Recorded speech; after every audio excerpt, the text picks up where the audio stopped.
करूया. सुरुवातीला एकदम छोट्या काही स्वरूपात आम्ही हा उत्सव साजरा चालू केला. परंतु जसं वर्ष होत गेले तसे आज त्याचे स्वरूप तुम्हाला इथे दिसेल असेल, भव्यदिव्य स्वरूप असेल याचे आज तुम्हाला झालेले दिसून येईल. माऊलींच्या उक्तीप्रमाणे माझ्या मनात एकच भावना वाटते की एवढेसे रूप लाविले तरी दयाचा वेळू गेला गगनावरी, मोगरा फुलला फुले विचिताची कली बहरून आला. आज नक्कीच हा मोगरा तुम्हाला इथे फुललेला दिसतोय. त्याचं नक्कीच श्रेय आमच्या सर्व संघटनेच्या सदस्यांना, सर्व ग्रामस्थांना आणि आमच्या संबंधित जे आमचे हितचिंतक आहेत, आमचे जे अपतेष्ट आहेत, आमचे संबंधित आहेत, त्यांच्या सर्वांना याचं श्रेय जातं. नक्कीच सर, तुमच्याकडे मानव अधिकार संघटनेचा कार्यक्रम राबवण्यात आलेला आहे. काय भावना आहे? वेगवेगळे उपक्रम राबवण्यात आले, काय सांगतो? निश्चितपणाने आज सांगायला खूप आनंद होतो का शिवजयंती सोहळा हा गेल्या 15 वर्षापासून असाच या ठिकाणी आपल्याला पाहायला मिळतो. भावना एकच आहे का आमच्या सर्वांचा, आमच्या मंडळाचा हाच उद्देश आहे का छत्रपती शिवाजी महाराज घरोघरी पोहोचला पाहिजे, प्रत्येकाच्या मनामध्ये पोहोचला पाहिजे. हा आमच्या संघटनेच्या, आमच्या ग्रामस्थांचा, सर्वांचा, आमच्या शिवभक्तांचा हाच उद्देश आहे. सर, कार्यक्रमाची रूपरेखा काय होती? कोणकोणते कार्यक्रम या ठिकाणी?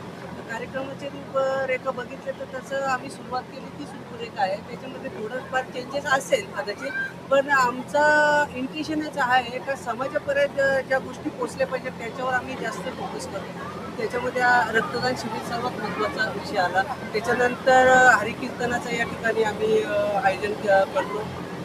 सत्यनारायणची महापूजा असतो आणि भव्य मिरवणूक असते, जेणेकरून आपल्या परिसरामध्ये छत्रपती शिवाजी महाराज कोण होते, काय होते, त्यांची मिरवणूक कशी केली पाहिजे या उद्देशाने आम्ही या गोष्टी सर्व करतो. आणि मिरवणुकीच्या दरम्यान अनेक आम्ही या ठिकाणी लेझिम, पताका, पुन्हा रथ, उंट, घोडं हे सर्व आम्ही दाखवतो, जेणेकरून आपल्या छत्रपती शिवाजी महाराजांचा काल आठवावा. ही आमच्या संघटनेचा आणि आमच्या ग्रामस्थांचा उद्देश आहे. सर, तुमच्याकडे राजकीय नेते सगळे येऊन गेले, सगळे पदाधिकारी गेल्या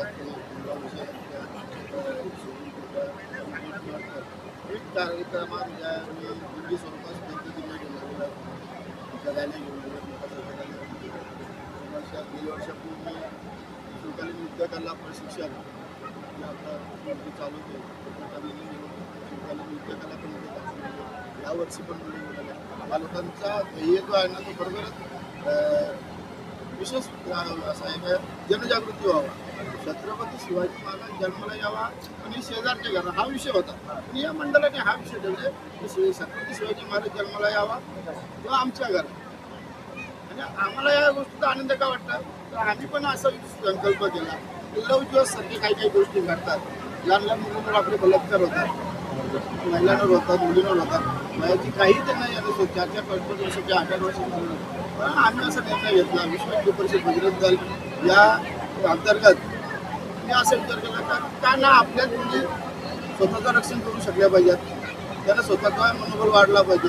याच्यासाठी आम्ही घरघर जिजाऊ कार्यक्रम चालू केला. आणि घरघर जिजाऊ जर झाल्या तर नक्कीच घरोघरी शिवाजी जन्माला येतील हा उद्देश ठेवला. आणि या प्रमाणे आम्ही जवळजवळ 700-750 स्थापित करू शकला असता किंवा आपल्या नावाने किंवा छत्रपती शिवाजी महाराजांच्या नावाने, पण मानव अधिकार संघटनेच्याच नावाने संघटना स्थापित करण्यामागचं धोरण काय?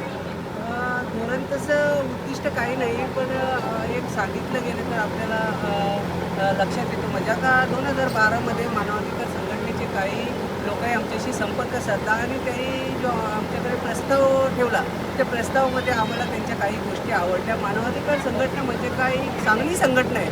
त्याच्यामध्ये मानवावर होणारा अत्याचार, मानवाचा होणारा हनन तो कुठंतरी आपण रोखला पाहिजे. आपण सर्व एकत्र होऊन त्या गोष्टी कुठेतरी थांबवल्या पाहिजे. त्या उद्दिष्टाने आम्ही त्या संघटनेमध्ये स्थापन झालो. आणि राहिली गोष्ट तर त्याच्यामधून आम्ही बऱ्याच आतापर्यंत कार्य केलेले आहेत. बऱ्याच लोकांना आम्ही न्याय मिळवून देण्याचा या ठिकाणी काम केलं. सर, कसं पाहता आपण वेगवेगळ्या कार्यक्रमात उपस्थित आहात. सुंदर असं नियोजन झालेलं आहे. विविध कार्यक्रमांनी आजचा दिवस त्या उत्साहात साजरा होताना दिसते. काय वाटतं? जसं म्हणतो आपण छत्रपती शिवाजी महाराज की जय म्हणताच त्याच्यात अब्सूड जे येतं तो मराठी, तर तो मराठीपणा जपण्यासाठी हा कार्यक्रम आम्ही करतो. जेणेकरून येणाऱ्या पिढीला त्याच्यातून काहीतरी बोध मिळतो, काहीतरी घेता येईल. आणि आता म्हणतो आपण समाजात खूप काही अत्याचार चालू, त्या अत्याचाराविरुद्ध लढण्याची शक्ती तिच्या येणाऱ्या पिढीला